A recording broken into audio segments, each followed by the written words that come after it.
Hermanos, por favor, abran sus Biblias en el Evangelio según San Juan, en el capítulo 8.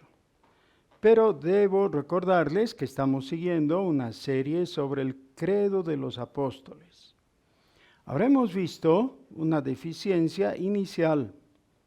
El credo no afirma en ninguna de sus cláusulas que Jesús es el Rey. Pero esa, yo creo, no es la más grande deficiencia que tiene respecto a su utilidad universal. Posiblemente la más grave de las deficiencias sea la afirmación concreta y directa de la divinidad del Señor Jesucristo.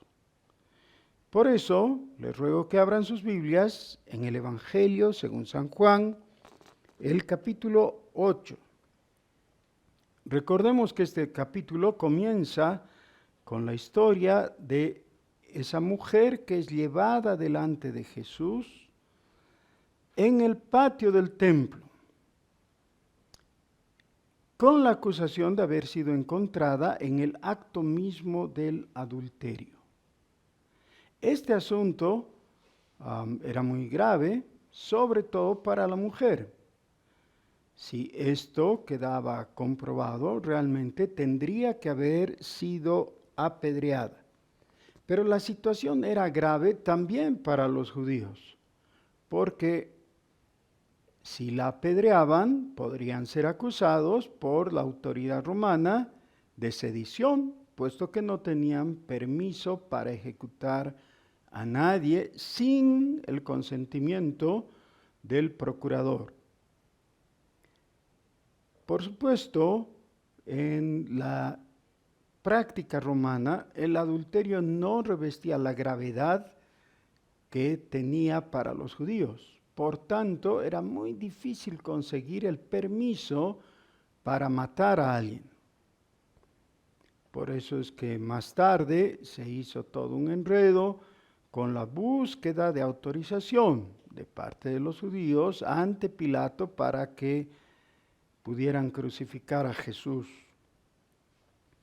Pero ahora, la mujer ha sido encontrada en adulterio y el Señor le salva la vida diciéndoles a los judíos que estaba bien, que si querían apedrearla, procedieran, porque era la ley al fin y al cabo, pero que cumplieran la ley. Y entonces los testigos, según la ley, eran los obligados a lanzar las primeras piedras. Y ahí se muestra que ellos no podían hacerlo porque fundamentalmente su conciencia les acusaba, dice eso. Así que se fueron. Pero estaba diciendo que la situación era difícil para los judíos, era muy difícil para la mujer, pero fue creada como una situación artificial para entrampar a Jesús. Así que para Jesús también tendría que haber sido difícil si Él no fuera quien es. ¿Cómo tendría que haber sido difícil? Sí, porque lo que ellos esperaban es que Jesús falle, se equivoque. No en cuanto al conocimiento o la interpretación de la ley, sino en cuanto a la habilidad política para salir del enredo sin comprometer su conciencia y su posición, por supuesto, y su seguridad. Ahora, el Señor sale adelante sin dificultad por su sabiduría, pero a raíz de esto, dice que el Señor habló estas palabras en el lugar de las ofrendas, enseñando en el templo y nadie le prendió, porque aún no había llegado su hora. Eso es el versículo 20 del capítulo 8. En el versículo 21 comienza, otra vez les dijo Jesús, yo me voy y me buscaréis, pero en vuestro pecado moriréis, porque donde yo voy, vosotros no podréis venir. Decían entonces los judíos: ¿acaso se matará a sí mismo que dice, a donde yo voy, vosotros no podéis venir? Y les dijo: vosotros sois de abajo, yo soy de arriba. Vosotros sois de este mundo, yo no soy de este mundo. Así comienza Jesús su explicación acerca de su naturaleza. Este asunto muchas veces es pasado por alto como si se tratara simplemente de una discusión entre opositores por una causa política, religiosa, etc. El Señor Jesús está diciendo que hay una diferencia de naturaleza y de carácter moral, pero sobre todo de naturaleza. Esta diferencia que hace el Señor se nota en cuanto a la posibilidad de acceder a aquel lugar que para Él era natural, junto al Padre Celestial. Para nosotros no lo es, porque nosotros solo somos criaturas. Igual que los judíos, nosotros no podríamos ir sin el auxilio, sin la mediación de Jesucristo. Pero ahora lo que estamos haciendo es atender el aspecto cristológico. Esto es muy valioso porque la pregunta es: ¿quién es Jesús? En el credo decimos: y en Jesucristo, es decir, creo en Jesucristo, su único Hijo, Señor nuestro, que fue concebido del Espíritu Santo, nació de la Virgen María, y luego padeció bajo el poder de Poncio Pilato.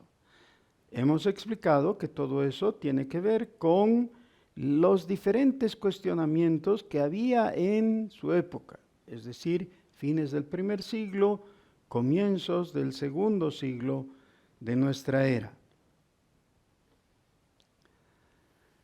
Esta es la razón por que los teólogos de esa época no pusieron suficiente empeño en demostrar algo que para generaciones posteriores hubiera sido muy útil, y es la afirmación de la deidad de Cristo.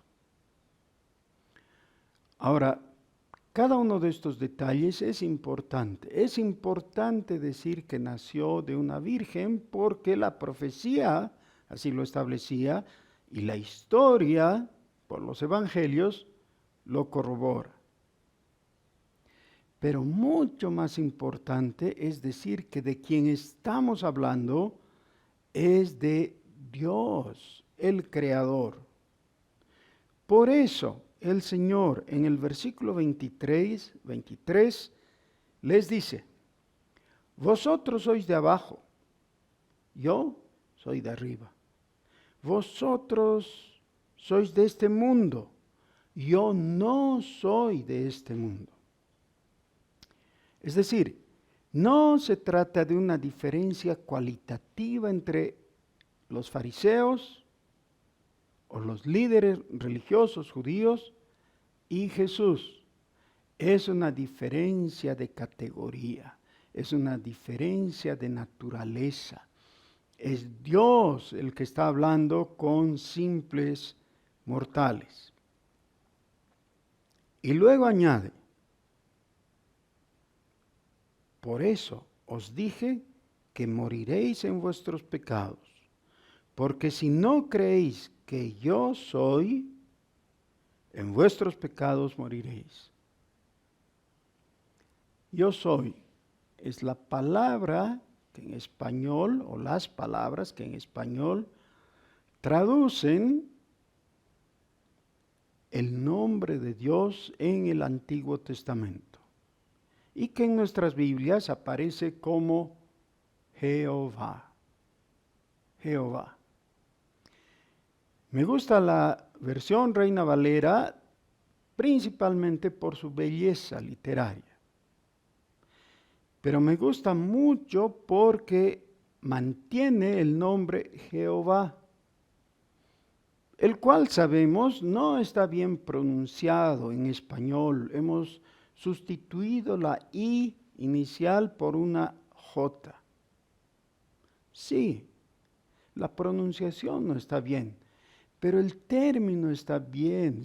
Es el tetragramatón, es decir, las 4 letras sagradas. Otras versiones han sustituido por la palabra Señor. Pero ya hay una palabra Señor que traduce el término Kyrios del griego y Adón o Adonai del hebreo. ¿Para qué complicar poniendo Señor a la traducción de Jehová? El Señor Jesús les está diciendo en concreto: si no creéis que yo soy Jehová, en vuestros pecados moriréis.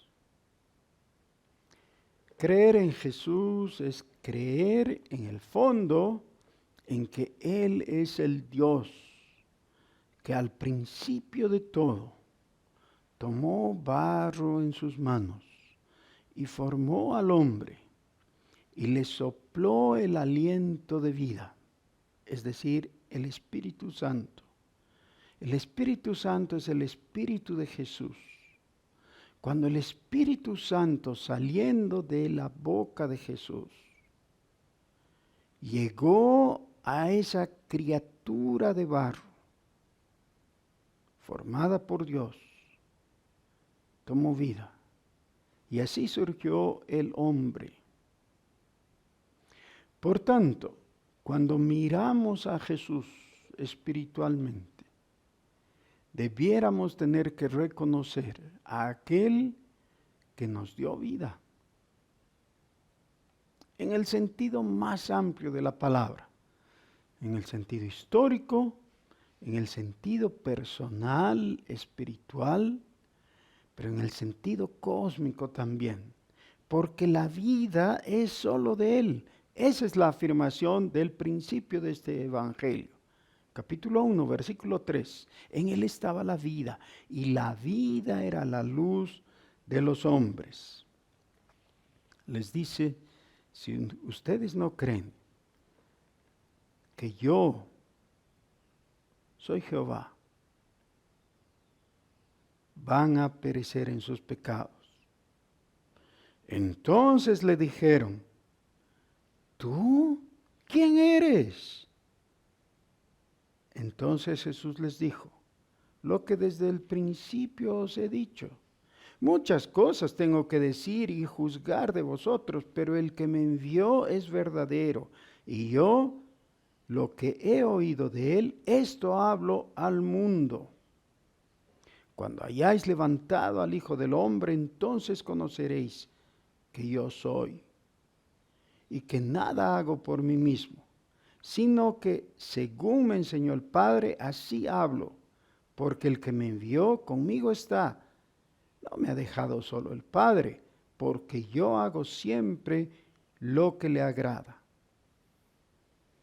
Entonces conoceréis que yo soy. Nadie iba a conocer todavía la divinidad de Jesús, pero ellos deberían haberla conocido. No la conocieron porque su corazón estaba endurecido.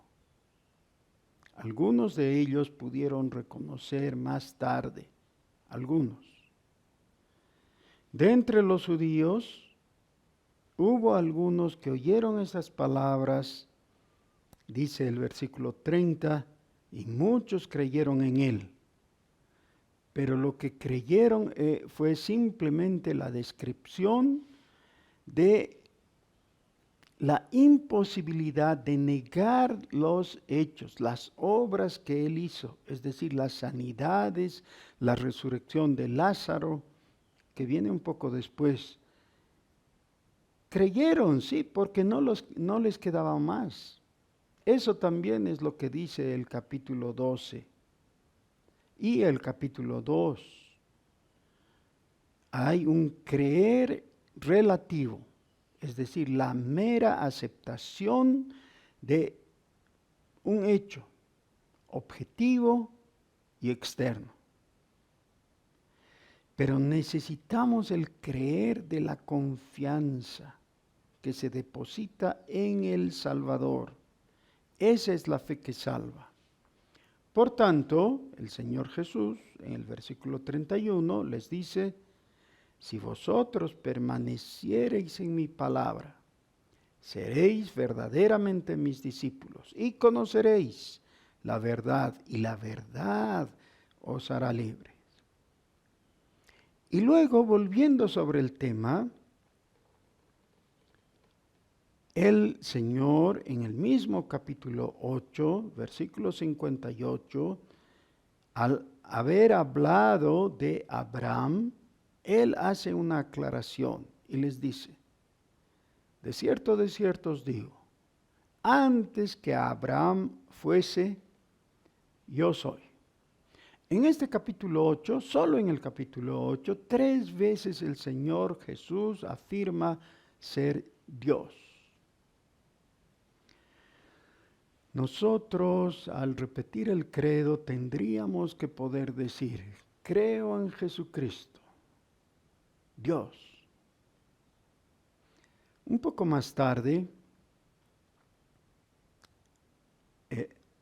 en el siglo III, final, comenzando el IV, hubo un hombre llamado Atanasio de Alejandría.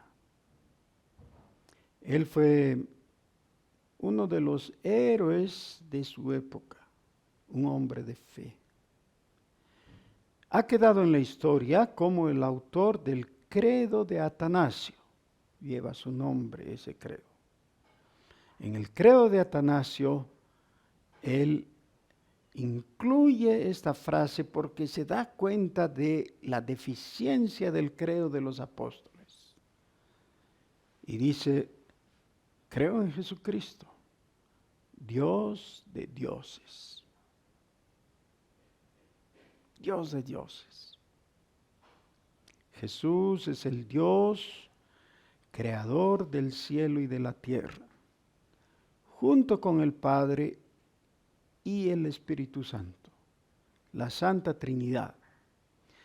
Hay algunas personas que al no encontrar el término Santa Trinidad en la Escritura, suponen que no existe, que es una doctrina inventada. Debemos hacer la aclaración.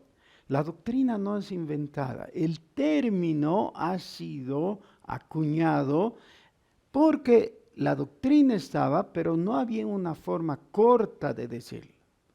Es decir, es una fórmula teológica. De la misma forma que tenemos fórmulas en química, por ejemplo, en vez de decir agua,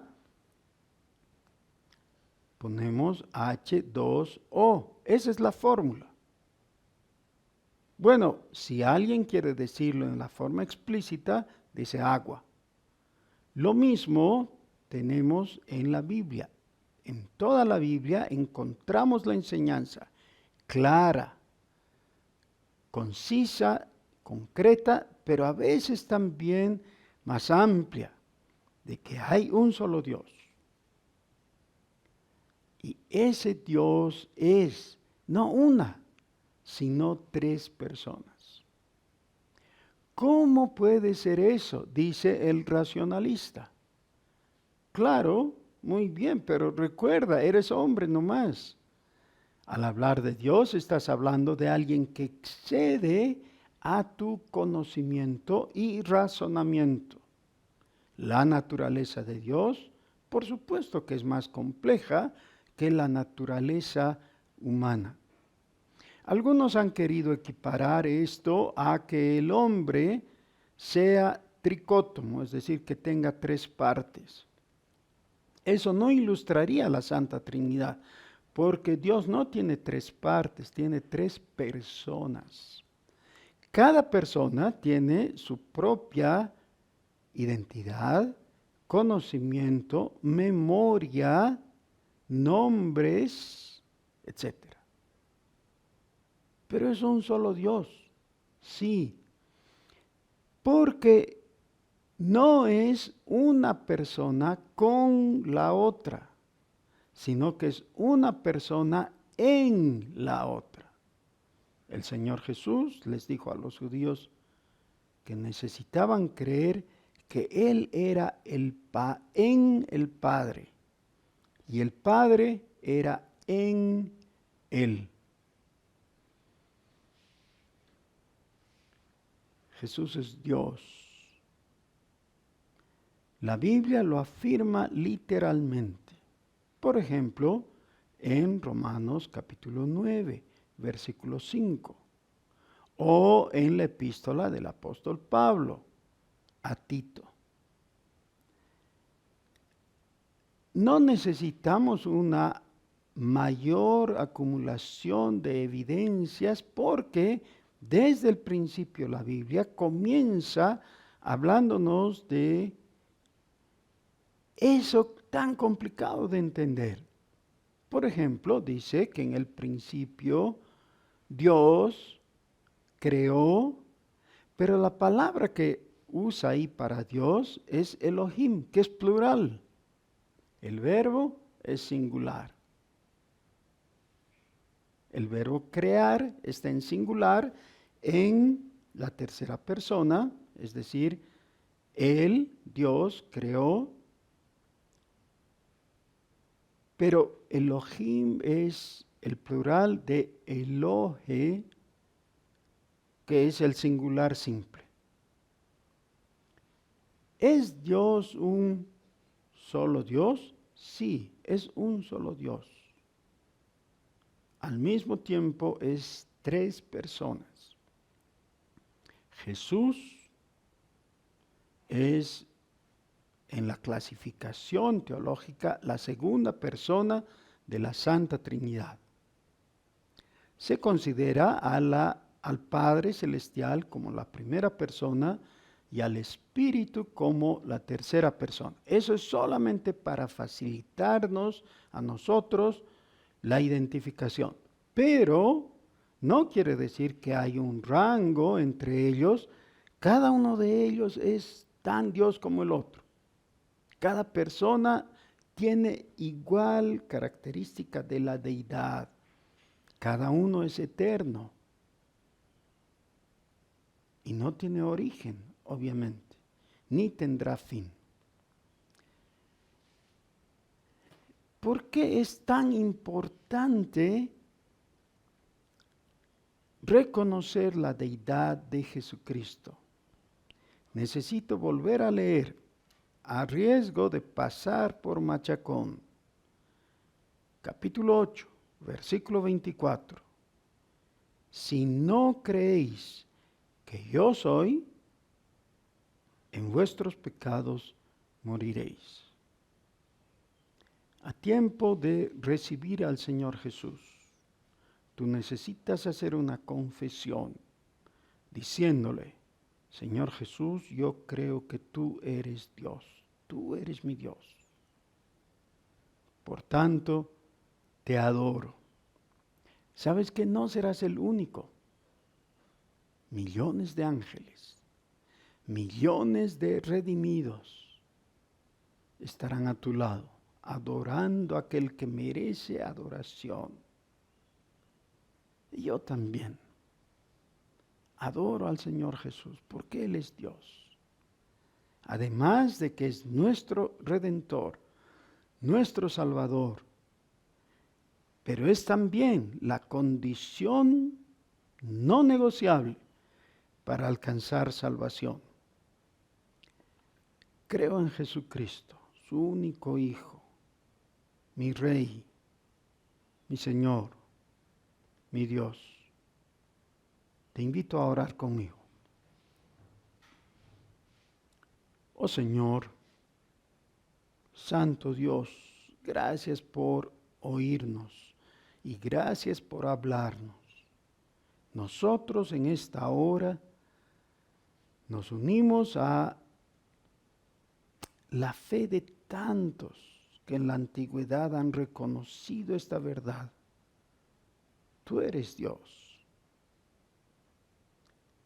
Cuando Abraham habló con Dios, habló contigo, Señor Jesús. La palabra dice que Él vio tu día, aquel día que Él tuvo esa conversación con Dios, la tuvo contigo. Por eso, Señor, bendecimos tu nombre, el nombre del Dios que nos amó, el nombre de Jesús. En ese santo nombre nos acercamos y te adoramos. Amén.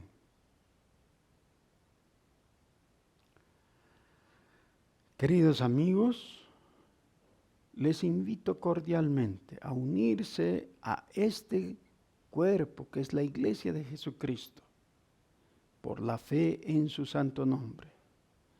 Les invito a comunicarse con nosotros, si nos están viendo, y dejarnos saber que ustedes también han puesto sus coronas, su corazón, a los pies de Jesús. Dios les bendiga.